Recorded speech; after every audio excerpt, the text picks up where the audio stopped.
कुछ स्टूडेंट हमारे साथ हैं, इनसे आज में खास बातचीत करेंगे, जो कि इनका जो कहना है कि शाहजहांपुर से, पीलीभीत से, बरेली से और भी लोग हैं, इनसे सारी जानकारी लेंगे। इनका जो कहना है, ये भी कुछ बोलना चाहते हैं सरकार के बारे में। सबसे पहले आप अपना नाम बताएं। आजाद यादव। यादव जी कहाँ से हैं? बरेली से साहब। क्या आप कहना चाह रहे हो जो ये सरकार चल रही है इसके बारे में? हम ये कहना चाह रहे हैं, ये सरकार जो है शिक्षा के प्रति संवेदनशील नहीं है। हमारी समाजवादी जो थी सरकार, वो शिक्षा के लिए बहुत बढ़िया महत्व रखती थी। इसमें शिक्षा का कोई महत्व नहीं है इस सरकार में। इसमें सब शिक्षा का कोई महत्व नहीं है। ये भर्तियाँ निकालती है, नाम के लिए निकालती है, ये नहीं निकालती है, निकालती है नाम के लिए। पर निकालने के बावजूद जी वो उसको कहीं लीक, कहीं पेपर लीक, कहीं वहाँ आज पानी बरस गया है, कहीं आज वहाँ ओस है, वहाँ रेस नहीं होगी।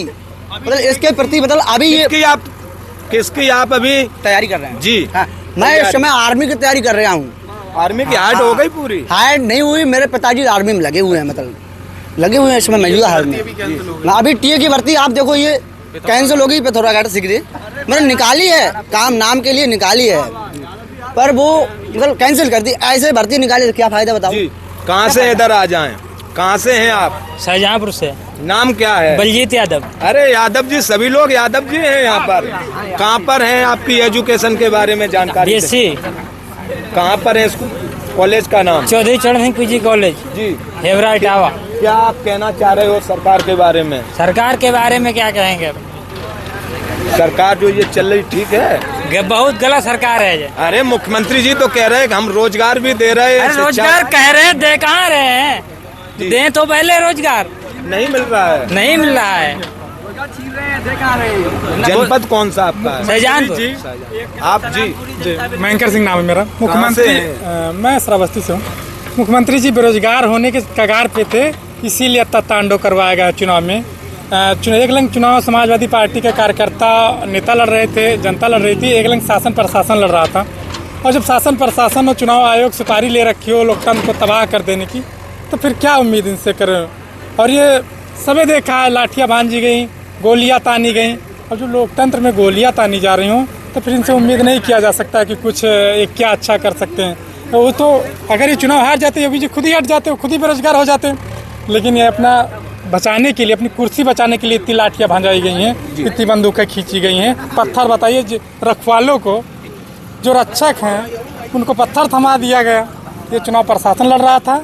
अब जनता ने हम लोग को जिताई सारी सीटें, प्रशासन ने इनको जिता दिया, ईवीएम ने इनको जिता दिया। यही है। नहीं, ईवीएम पर आप कैसे आरोप लगा सकते हैं? ओहो, दुनिया जानती है ईवीएम पे क्या ईवीएम है। क्या भाई, झारखंड में तो इंडिया गठबंधन है। बीजेपी के बड़े चाल है कि ना, सब तो नहीं ले सकते हो ना, थोड़ा दे कर ज्यादा तो लेना पड़ेगा। बीजेपी यही कर रही, छोटे स्टेट दे दिया, बड़े स्टेट को 288 विधानसभा को खुद ले गई, 80-90 सीट वाला हम लोग को दे दिया। तो यही है बीजेपी का, और कोई बात नहीं। आप कहाँ से हैं? जौनपुर से। जौनपुर। वहाँ से अभी विधायक पंकज पटेल और मुंगराबाद शाहपुर से। लकी यादव कौन है? पूर्व विधायक? नहीं, वो भी विधायक है। वो भी विधायक है। ये सत्ता की हनक पे चुनाव जीत रहे हैं और ना इन्हें जनता नाकार चुकी है। जो माननीय अखिलेश यादव जी ने पीडिया का नारा दिया है, ये नारे को ये भेद नहीं पा रहे, इसलिए ये प्रशासन को आगे कर रहे हैं। आप बताइए, 7 पुलिसकर्मियों को इन्होंने निलंबित किया, क्या वहाँ पे फिर से उपचुनाव कराएंगे? ये निलंबित किया, इसका मतलब ये मान रहे ना हमारी गलती है, तो ये क्या वहाँ फिर से उपचुनाव कराएंगे? ये गलती तो है इनकी, इसलिए उन्होंने सस्पेंड किया। और उसके बाद रही इनकी मनमानी की, तो ये उपचुनाव सत्ता का चुनाव माना जाता है। सत्ता की हनक पे जीत रहे हैं ये। और निश्चित ही 2027 में ये अभी युवाओं को बेरोजगार कर रहे हैं, ये सारे बीजेपी वाले बेरोजगार हो जाएंगे। ये मठ में शिक्षा के बारे में आप क्या कहना चाह रहे हो? शिक्षा के बारे में आप यही जान लीजिए कि हर चीज़ में रिजर्वेशन से लेकर हर चीज़ में, एग्रीकल्चर फील्ड से आ रहा हूँ, मैं एमएससी कर रहा हूँ। इन्होंने कितनी वैकेंसी निकाली है आपको अंदाज़ा नहीं होगी कि स्टेट में 2 या 3 पोस्ट निकाल रहे हैं, और 2 से 3 एक पदों पे 10-10 लाख लड़के आवेदन कर रहे हैं। और आपको ओबीसी और जनरल की फीस इन्होंने सेम कर दी है, कोई रिजर्वेशन नहीं। इन्होंने रिजर्वेशन, ईडब्ल्यूएस का कल रिजर्वेशन हुआ, यूपी का रिजल्ट आया, जो ईडब्ल्यूएस का रिजर्वेशन था वो इन्होंने ओबीसी के नीचे कर दिया।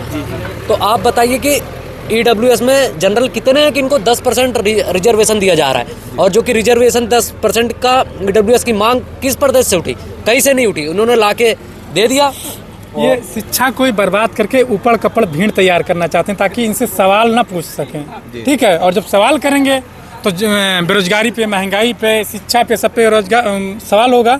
इसलिए ये चाहते हैं कि अनपढ़ रहें लोग, हमसे सवाल न करें। लेकिन हम आपकी बात से सहमत हैं, जो आपने कहा है कि महंगाई है, बेरोजगारी, और भी आपने कई बात इसमें जो रिकॉर्ड हो चुकी हैं। लेकिन मैं एक बात आप लोगों से पूछना चाह रहे हैं, इतने लोग हैं, आपने कहा कि ये सरकार ठीक नहीं है, बहुत आपने बात कही है, लेकिन 17 में भारतीय जनता पार्टी जीती, ठीक, मैं जवाब दे दूं आपका। 22 में जीती, 24 में जीती, ये वजह क्या है? ये वजह है कि अगर विकास पे काम होता तो सैफई में पीजीआई है, सामने आप देख रहे हैं स्टेडियम है। अगर काम पे चुनाव होता तो सैफई में या यहाँ पे कोई कैंडिडेट नहीं खड़ा होता। काम की बात हम भी कर रहे हैं। जब हम जाते हैं आगरा लखनऊ एक्सप्रेसवे पर, जो समाजवादी पार्टी के राष्ट्रीय अध्यक्ष अखिलेश यादव जी ने जो एक्सप्रेसवे बनवाया है, ये बहुत अच्छा है। ये मैं कह सकते हैं। राजनीति करना चाहती है, भाई भाई में लड़ाना चाहती है, जातियों में लड़ाना चाहती है।